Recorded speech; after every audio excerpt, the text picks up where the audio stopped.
Snow cone mini one shot. It's finally come down to this. I've ran out of ideas. Mostly. That means I will have to use other people's suggestions. And trust me, I have had some weird ones. But this one is suggested by Iswoto, although I flipped one thing and switched the roles. Are we good? Asked a news reporter. Very. The image is nice and so is the audio. Go ahead, we are live, said the cameraman. Perfect. Hello and welcome back. We are at a scene where a villain has just escaped, and not just any villain. It's the villain Uravati, and the one who let her get away is the number one hero Deku, said the reporter. Hey, that's unnecessary. Deku tried his best, screamed some fangirls at the woman. The news reporter just ignored them. Anyway, Deku, this is the third time that she has gotten away. Do you have any idea why? Asked the news reporter. Well, I gotta admit that she is not just an ordinary villain. One day I will definitely catch her for sure, said Izuku. He's so inspiring, said a fangirl. Please go out with me, said another. No, he belongs with Bakugo, said another. Sorry, I already have a girl, said Izuku, making all the girls cry. Some of them were holding signs of him and Todoroki and they smashed them in anger and went to go to Instagram to complain. Really? May we please know her name? Asked the news reporter. Sorry, but I got other places to be, said Izuku, avoiding the question and immediately using his quirk to get away. He wasn't lying though. He did have somewhere else to be at the moment. He went to his house and immediately got dressed and left. I hope this is stylish enough, thought Izuku, walking down an empty street. As he walked past a alleyway, someone came out from it and started to walk beside him. Hello Deku, said the person. Hello Uravati, said Izuku. I told you not to say that name in public, said Uravati. Okay. Hello Uraraka, said Izuku. Much better. Does anyone know about this? Asked Uraraka. Nope. You? Asked Izuku. Nope. I'm a professional, said Uraraka. Perfect. Is right here a good place? Asked Izuku at another alleyway. It's pretty dark and it looks like nobody would come here with all this trash around. It's perfect, said Uraraka. Nobody will hear you scream from what I will do to you, said Izuku as he and Uraraka walked all the way to the end. TCH, you know I am pretty pissed off. You did a good number on me earlier, said Ochako. You still got away, and you hurt me as well, said Izuku, locking eyes as they looked at each other with hate, which immediately turned into lust. They forcefully smashed their lips right into each other's. Story continues below. Izuku immediately picked her up and pressed up her against the wall as Uraraka wrapped her legs around his thighs, not removing her lips. The kissing was really aggressive.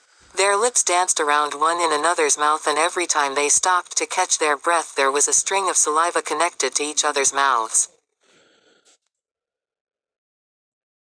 Izuku placed one hand under her leg for better support and Uraraka started running her hands into his messy green hair. Izuku pushed her more against the wall as he made sure he kissed every part of her lips.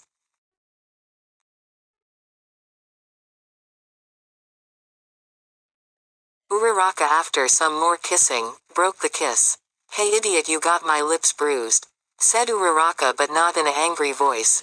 Well, it's your fault. Seeing you earlier all sweaty and in your villain costume has me all riled up, said Izuku. Pervert, said Uraraka. Like you weren't staring at me, said Izuku. Quote. I'll never admit that. And now what are you going to do about this? asked Ochako, pointing at her lips, which were now swollen from the biting. I can still do this, said Izuku. He immediately placed his mouth onto her neck and made a trail of kisses all the way down to her collarbone. Fuck, said Uraraka, starting to moan loudly from the kissing. Looks like I found your weakness, said Izuku. Not like you can do this in an open battle. Now shut up and give me more attention, said Uraraka. Yes ma'am, said Izuku, easily complying and going back to her collarbone, giving her more kisses and going back up her neck. Just then Izuku's phone began to ring. Hey, your phone is going off. Deku. Hey, I said your phone is going off, said Uraraka. Izuku was completely ignoring her and the phone and was more focused on her neck. Uraraka rolled her eyes and reached into his pocket and pulled out his phone and answered it. Hello, said Uraraka. Oh sorry, I think I have the wrong number. I was looking for Midoriya, said the voice. No, this is it, I'm just his girlfriend, said Uraraka. Weird, he never told me that. Anyway, can I speak to him? Tell him my name is Toshinori, said Toshinori. I'm sorry, he currently has his hands full, said Uraraka. His mouth as well, thought Ochako. Well, in that case, can you please tell him to call me back later? Asked Toshinori. Yes, I will be sure to fuckkkkkk. Moaned Uraraka, feeling Izuku suck on her neck. Are you alright? Asked Toshinori. Why yeah, something just bit me is all, said Uraraka, smacking Izuku on the head.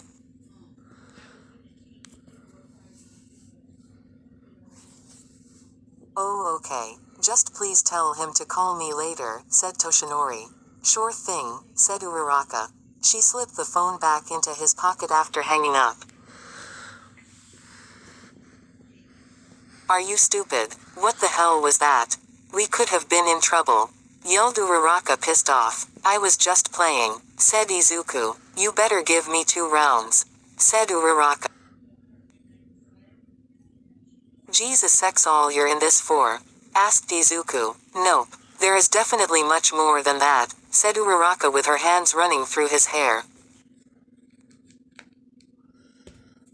Care to tell me what exactly is there? Asked Izuku. You gotta earn it first, said Uraraka. It would be much easier if you just turned good, then we could be public, said Izuku.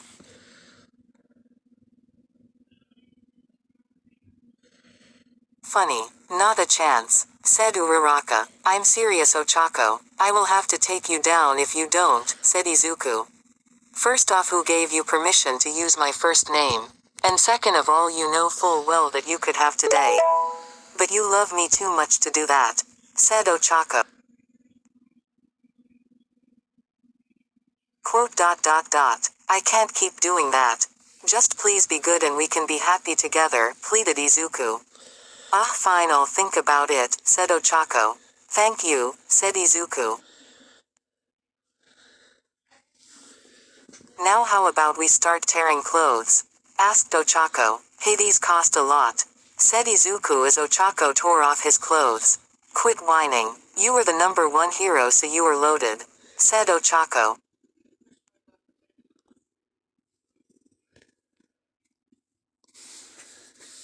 We were supposed to have dinner after this, said Izuku. We will go back to your place to change, said Ochako, taking off his belt. Some people passed by and stayed away, thinking some kind of dying bird animals were breeding in the alleyway. Finally, we can relate. Our side by side, this is vain. I knew all along we'd find some way to come.